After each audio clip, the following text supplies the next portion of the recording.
Is the net zero ambition by 2015 still visible? I don't know. But what I know is that there is power in our collective action to turn ambition into reality.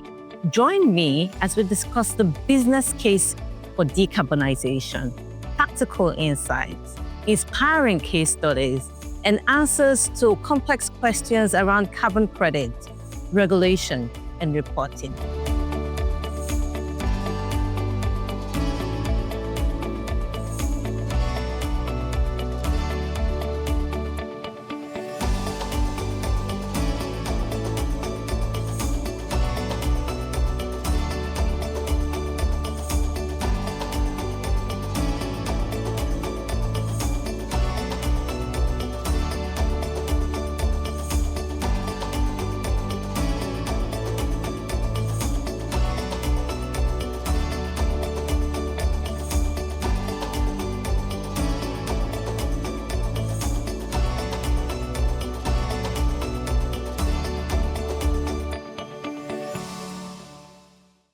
Hi, Yasin. You're welcome to the Truth to Impact podcast. Thank you for joining me. Thank you so very much, Temi. It's a pleasure to be here and thanks for having me. Yeah. So why don't we start with your story? I know you're so passionate about the energy sector, particularly decarbonization. How did you get here? It's a long journey, but my life has been all about power generation and the energy. It's almost like 20 years in this business. It's my bread and butter. I have my hands-on experience for building more than 5 gigawatts of gas plants, more than 6 gigawatts of renewables, including solar storage, hydro, onshore wind, geothermal. And eventually, right now, I'm working for GE Vernova, leading their decarbonization carbon solutions business, covering Middle East and Africa. And it's really all about the technologies that we are currently developing in order to reduce the carbon intensity out of the existing power generation and the infrastructure. And I'm talking about utilization of low carbon, no carbon fuels like hydrogen, ammonia, deploying carbon capture systems to reduce and mitigate the carbon emissions, deploying direct air capture systems for many different use cases, small modular nuclear reactors, and many other technologies that would help us to decarbonize the world. Oh, that's interesting. So in your role, I'm sure one of the things that you're also selling is the business case, because I'm sure a lot of your clients would, you helping them see the business case for decarbonization. So how would you convince a client on the business case for decarbonization? I think over there are two ways to talk about it. One could be the conceptual approach to decarbonization. To me, it's a one-way road. We are talking about an existential threat, and at the end of the day, decarbonization becomes essential against that existential threat. So it's a one-way road, and it's going to be the future of all what we are going to do. Because at the end of the day, the business cannot be all about making profit. It has to be about respectful to the environment, protecting the environment, and taking care of all the responsibility goes together with a good product and service. So think about, you have a fantastic product from a company, but you know that that company is making a harm or maybe not that much responsible when it comes to producing that product. I don't think you would like to be an investor for a company. I don't think you would like to be a customer for a company. And I don't think you would like to work for a company. So that's one part of it. Mm-hmm. The second part is when you embrace decarbonization as a part of the sustainability journey in the operations, it also creates growth as well as innovation.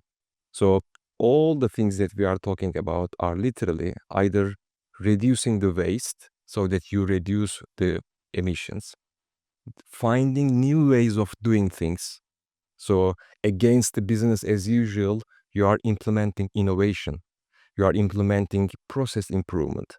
That's not only helping you to reduce your emissions and decarbonization, but at the same time, it gives you this competitive advantage of low cost. It gives you the competitive advantage of a much higher, better product. And overall, it helps you to future-proof your operations. And on top of that, being a much more attractive company for the future talent that would opt to work for you. So that's mainly on the company side. And also, if you look at from the government's perspective, when you have decarbonization, you have a much better energy security.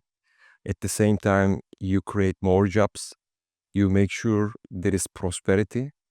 When you have decarbonization, the cost for the health and the public health costs goes down.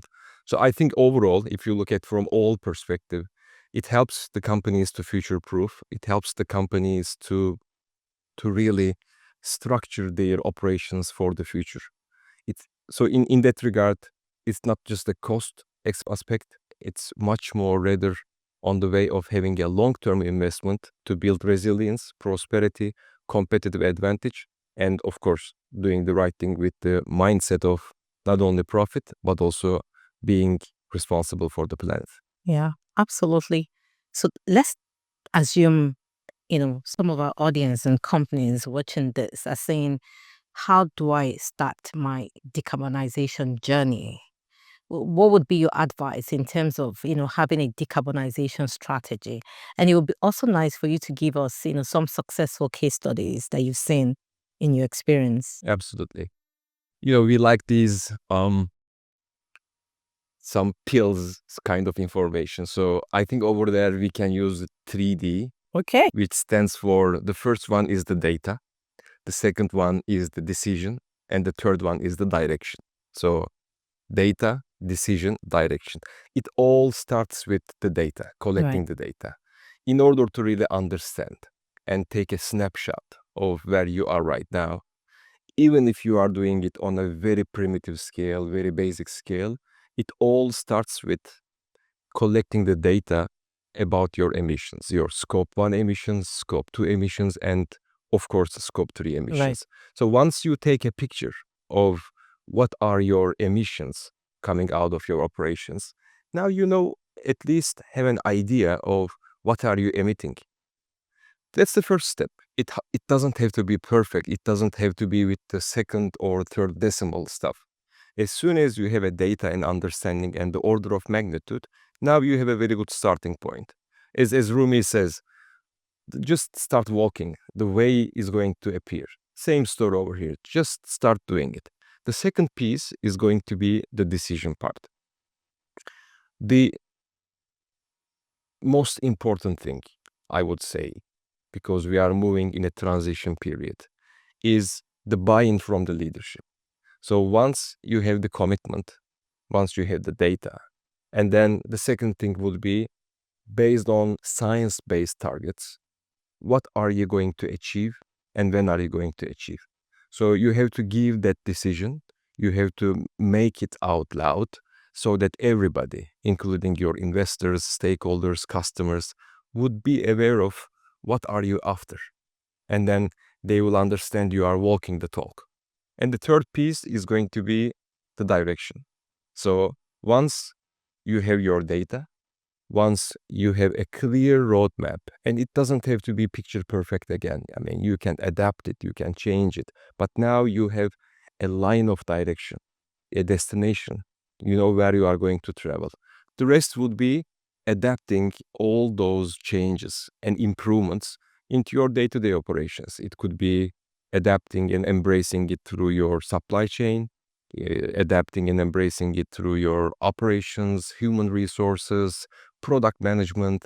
But it goes like this. I think these three pillars are going to be like a very simple step and explanation of how the companies can start their decarbonization journey. I like the 3D approach: data, decision, and direction. Now, for SMEs, because I like the way you put it, it's not beyond the reach of everyone. You can't start working. So for the big corporates, I believe they have a process to collect the data. For the SMEs, when you talk to the SMEs, in fact, I've heard a founder say or an investor say, can we take out ESG and take out all this decarbonization story and let's make money? But we've got to do profit and the planet. So for the SMEs, how can they start? Is it visible for them? to embed decarbonization strategy as SMEs? There are always things that we assume they are right, but once we dig a little bit more into it, we realize that's not the case. Same story for SMEs. We are not expecting the SMEs to really lead all these decarbonization efforts. They may not have the full scale, full adaptability, full maybe cost advantage. However, they have something very important. They have the agility. And I mentioned earlier, they can even start today with just a simple Excel file to build and contribute what are their emissions. Because overall, if you look at the world as well, 90% of the economy is based on the SMEs. So this way or that way, SMEs are going to be a very important part of the net zero puzzle. Absolutely. And again, coming back to the first point, any SME who is adapting these principles and creating, finding, deciding on their way of direction of travel when it comes to decarbonization, they will also create a competitive advantage for themselves in the supply chain and the value chain that they are currently existing. There are many free tools, there are many free ways of doing it. It doesn't have to be costly, it doesn't have to be overwhelming. Right. It really all starts about getting the data, understanding the aspect of the emissions and the sustainability, looking at their operations. And once they have it, I'm sure everybody will be having 1,000 different ideas how to improve it, how to reduce it, how to mitigate it. Right. Now, it would be nice to get case studies that, success stories that you've seen. And in the same vein, it would be nice to hear things like the high impact, low effort kind of things that every individual can do. And what must we stop doing? There are really zillion examples. Right. And I will give a couple that very recently, yesterday, I was in a conference and it was all about adapting the AI and digitalization into the existing processes. So it's about a bank, which previously it was taking 10 days to approve a loan from an individual customer. Now they are doing it in 3 seconds. There are certain thresholds, but everything can be defined and programmed. All the KYC documents, all the approvals and the processes, it can be done in 3 seconds. So think about the saving in terms of people, in terms of paperwork, in terms of time, when it comes to adapting the technologies over there. So same story for the energy consumption. There is this energy efficiency, which is the low-hanging fruit. Right. Moving into much more energy efficient appliances, it's automatically a huge saving for all your operations. You can go for low carbon energy supply. You can reduce your scope 2 emissions. And on top of that, you can review your operations, reduce unnecessary paperwork, reduce unnecessary travel, get people on board, get them, bring you ideas, build your green teams, do some hackathons, get them involved, improve climate literacy. When you do those kind of activities, you will also see that there is a lot to be done Right. in terms of improving the way you work. And when you move forward with much more waste reduction, you will gain cost advantage, you will reduce your emissions. And then it's not that much easy, I can tell you, especially with the access that we have right now. A transportation company, a very good example, just by using the digital tools and maybe free AI tools, they are capable of optimizing their current logistics route. And then they are saving like 18% overall. They can think about repurposing some of the assets of the company. They can talk about electrification of what they currently have. Again, we need to understand the business that we are currently talking about is not the best, is not the end of the world business. It's what we have been doing for the last 200 years. It does not necessarily mean that we have discovered everything. We have found the best way of doing things. On the contrary, there is a lot to be done. in order to improve. And this is also connecting with the first question of decarbonization and sustainability, because this is a corrective action Right. into the existing business as usual practices. And the more we adapt all these features into our existing business, we will enjoy cost cutting, we will enjoy being more respectful to the nature, we will enjoy being much more efficient in our day-to-day operations. So, yes, and let's talk about carbon management and reporting. Even though you mentioned that there are free tools and, organizations can start with Excel, but it can be complex. And, for companies that are doing this large scale, it can be costly as well. What's your take, and how can, companies, work on this more efficiently?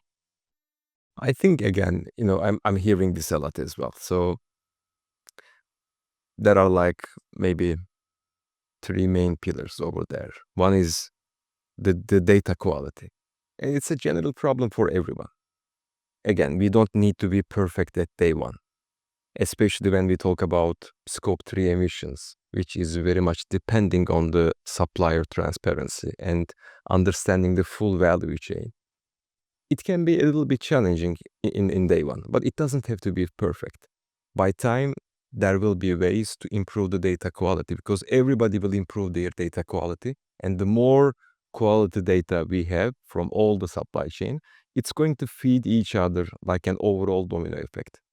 The second challenge is generally there has been a lack of standard approach, which is fine again, because these are the things that we have been working on very recent years. But also I see a very positive progress that most of those standardization organizations are converging, coming together and aligning. And again, you don't need to just follow everything in terms of the best practice. Just select one, go for it, and you know do your calculations based on that. And the third one is this perception of cost and the capacity. There is this perception, which is not the conviction, but the perception of, hey, this is something we don't need the capacity, we don't have the capacity, Yeah. and it could be very costly. Again, from day one, just start small. You don't have to go for a super costly approach or hire consultants that are going to cost you a fortune. And that's not the case. Once you start, you will start building all these muscles. And at the same time, with the regulations coming, with all other, kickers that will help you, there will be a point that you will start to improve the data quality. You will start to abide with the standards that are going to be converging. And at the same time, when the time comes, you can ask for a third-party verifier and then take it forward from there. So again, from my perspective, it's really all about starting and really not hearing about the noise around all that stuff. Now let's talk about carbon credit. What's your view? I know there's been a lot of debates on carbon credits. Some school of thoughts is carbon credits is a distraction from the main issue, and other school of thoughts are it's a brilliant innovation. It would be nice to get your take on it. Sure. There are a couple of terms that we use a lot. One is the offsetting, one is the reduction, and one is the mitigation. Carbon credits, in essence, it's a great mechanism.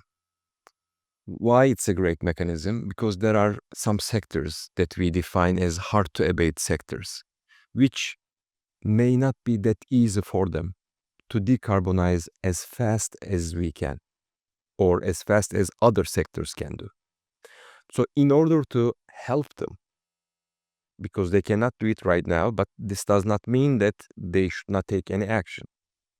So in order to help them, and at the same time help thriving all carbon offset projects, the carbon pricing and the carbon credits creates, I think, a beautiful environment over there.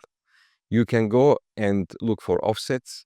By doing this, you can fund those projects. By doing this, with those fundings, we can go for more and more projects in Global South. And also, I'm talking about the projects of renewables, low carbon energy, deforestation projects, so nature-based solutions.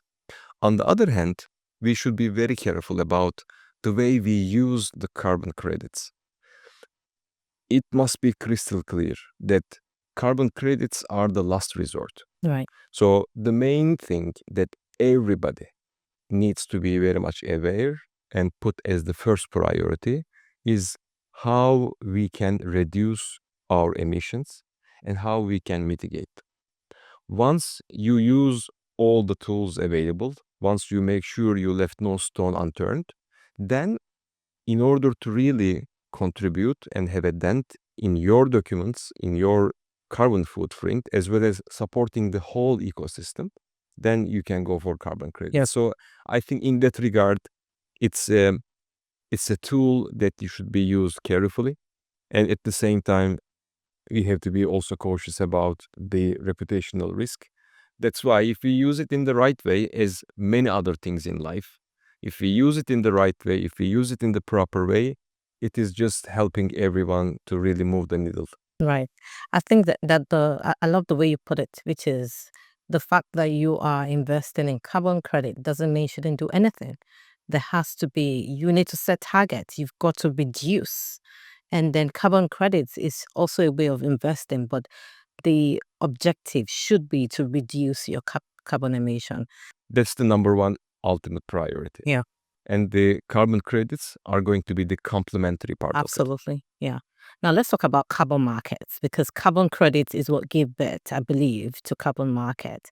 And there's been quite, some activity going on in the carbon market. It would be nice to know, what are the new developments and what's the implication of carbon markets for governments and for businesses, and what are the emerging business, models that we will see with carbon markets. Well, we also see a lot of movements over there, especially with the adoption of the blockchain technology, with monitoring, the MRV that we are currently, the verification part of it. I think it's going to help a lot again to many businesses, because once you have a clear system that's going to help you to reward as well all your emissions and the carbon related improvements in a way of carbon credits and creating the carbon markets, this is the new ecosystem that's going to be useful for everyone to be a part of it. Of course, the challenges are always there, but this is because of the way that we are building the business so far. So we should be much more careful about the compliance part of it. We should be having a lot of security on the credits and the markets itself. But once you have all these elements in place, it's a beautiful mechanism that's going to really leapfrog for everyone who wants to move in their sustainability and the decarbonization agenda. So in terms of investments in the carbon market, especially for investors, what are the new business models that investors are now looking at? Well, in general, I think the number one thing that everybody is going to look is the reputational part of it. Right. So are we talking about a project that's going to have all the elements of reducing the emissions, and then you can verify it through engineered data calculations, so that the offsets that we are currently talking about and the associated credits that are issued out of those offsets are going to be reliable, are going to be really helping us to keep in our books as well. I think that's the number one thing when it comes to the compliance of the offsets and the markets over there. And once you have that confidence in the investors, the rest is going to follow. Right. Now let's talk about UAE. This the country where we are in. So recently, the UAE government released the climate-related laws, and I know that's causing a bit of, is it panic? Is it activity? Suddenly, everybody is talking about carbon emissions. How do I account for it? And I think that's a good thing about regulation. Even the regulation isn't always the answer, but regulation forces companies, or maybe let me change my word, to mandate companies, to do the right thing. So it would be nice to hear more about this regulation. What are the implications, and how should companies get ready for it? From my perspective, it's a historic regulation to start with. At the end of May, it's now fully in force and effect. And over there are two main aspects. One is talking about compliance with the data, so that emitters who has some certain threshold, they should be collecting the data, and also they should be reporting that data. So I think very much in line with what we were discussing. It's the main starting point normally that we would all suggest to everyone. But now through the regulation, it becomes compulsory to report your emissions. That's a big step. And the second part is about a domestic carbon market. Again, I think this is a leadership step. Also, COP28 was in UAE, and I think in UAE really showed the world that they could take the leadership when it comes to moving the needle on the climate space. This is not something that will be owned by a certain company or a certain country. And then looking at all these aspects with the regulation, walking the talk, I think it would also help a lot of companies to really think about adapting more innovation. So when you have now the companies to abide with the regulation, they will see where they are, and then they will start to find solutions to make their process improve. And that improvements are going to take place through innovation, through climate tech. It will be a center of attraction for many climate tech to be deployed in UAE.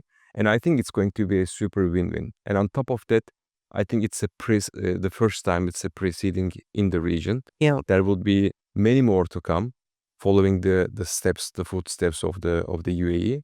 And I think this is all what the industry needs. Absolutely. I agree with you that this would increase innovation.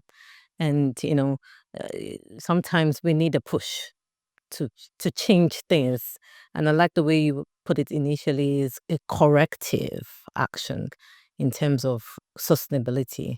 Now, let's look at net zero ambition. Are we still headed in the right direction with net zero ambition by 2050? Coming back maybe to the previous question, the innovation comes out of necessity, but you also need to have the right environment and the ecosystem. So having all these elements, a compulsory regulatory system that requires you to collect your data, to report that data, it starts to also fuel the idea that, okay, I have to do something about this. What else I can do? And then that's where the innovation sparks. And the more you have, suddenly you start to realize even the innovation and the technologies that you're adapting for yourself can be also a business case for some others, because this is a problem not for me and you, but it's a common problem for Right. everyone. So there are many companies who have been thinking on it, on how to solve the problem, find a solution, adapt the solution, see that the solution is working, and then now they are converting the solution into a business Right. for all other companies all around the world who are in the same position with this company 5 years ago, 3 years ago. So that's how innovation fuels also the action over there, and also creates a new business for everybody in this ecosystem. Right. Coming back to the net zero question, the way I see it is always on the optimistic side. There is no way out, and it's a one-way road. Sometimes the pace of the travel, the speed of the travel can slow down. Sometimes it can go up and we can, make some more speed. But at the end of the day, I think we are having a lot of progress. Looking at the IEA data, if you look the overall emissions worldwide, in 2023, it has plateaued. So this gives us the indication that the previous understanding of the economic growth cannot be achieved with without emissions, is not the fact. So in other words, now we have the understanding that we can still achieve economic growth and we can reduce the emissions at the same time. We have a lot to do, of course, I mean, on the power industry, on the transportation industry, on the buildings industry, on the industrial side of, decarbonization, on the hard to abate sectors, deploying more renewables, decarbonizing the existing system, having a lot of new investment on the grid infrastructure, because when it comes to electrons, it's not only generating them, but it's also transferring them, transmitting them. But on the other hand, if I look at the data in terms of the direction of travel, I think I'm still optimistic that we will be there. And what's important? It's really to keep the target. Right. It may be a year earlier, it may be a year later, 3 years earlier, 5 years later, but as soon as you are on the right path, we will be there. Because this is a race against time. And then as soon as we take decisive action, as soon as we put action into life, because action fuels hope and hope fuels action. So they are like a vicious cycle that goes together.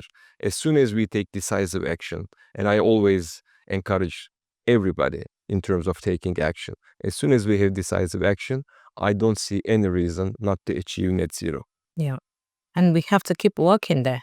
There is no other way. Yeah. So, Yasin, how is GE? Because I know that you are leading GE efforts in decarbonization. How is GE supporting companies to achieve decarbonization? Well, in terms of the GE Vernova's efforts, as I mentioned earlier, it's mainly working on the technologies that are reducing the carbon intensity out of the existing power generation. So over there, I mentioned earlier about low carbon fuel utilization, fuel production, at the same time deploying carbon capture systems, deploying direct air capture technologies, the small modular nuclear reactors. And the good thing is we all see in each and every kind of technology, there is right now applications happening all around the world. So right now we are working on the first 100% hydrogen capable gas turbine that will be in Australia in operation. The world's first combined cycle gas-fired power plant equipped with carbon capture is currently being built in UK. So the UK people are going to have an 800 megawatt around the clock power, which is also abated. And at the same time, it's going to be equivalent to the power need of almost more than 1 million homes and capturing 2 million tons of CO2, but at the same time, providing a lot of grid flexibility to the national grid so that they can deploy more and more renewables. On the direct air capture, we have our own technology, and then we are deploying our solution. On the small modular nuclear reactors, which is no carbon electricity, the first project is going to take place in Ontario, in Canada. So I think looking from all those perspectives, this is like a new era that we are building the future of energy, because GE Vernova has the equipment which is responsible for almost 25% of the overall world's power generation. I'm talking about more than 7,000 gas turbines, more than 60,000 wind turbines, and many different technologies, as I mentioned earlier, like hydro, solar, storage, gas, steam, nuclear, you name it.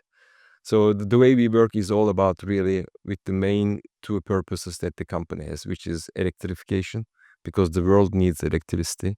There is a huge increase on the demand that we need, and electricity is the lifeblood of the civilization. Yeah. It's a very basic human right. And despite we speak all about these technologies, there are still more than maybe 600 million people in the world who doesn't have access to electricity. There are almost like maybe more than 1 billion people who doesn't have access to clean cooking. So when you think about this energy transition, it's all about really being fair, just, and transparent for everyone, but at the same time, building the future of energy, and at the same time, decarbonizing the existing power system. And it doesn't have to be a binary way of thinking. I think this is the biggest mistake that we are making. It is not a 1 or 0 problem. And the solution would not be this one or that one. The solution would be a combination of a lot of solutions that the technology has. And that's exactly what we are doing. Right. Thank you so much for your time. It's really been a pleasure having you. Thank you for the insights that you have shared with us today. Thank you so very much for having me. It was my pleasure.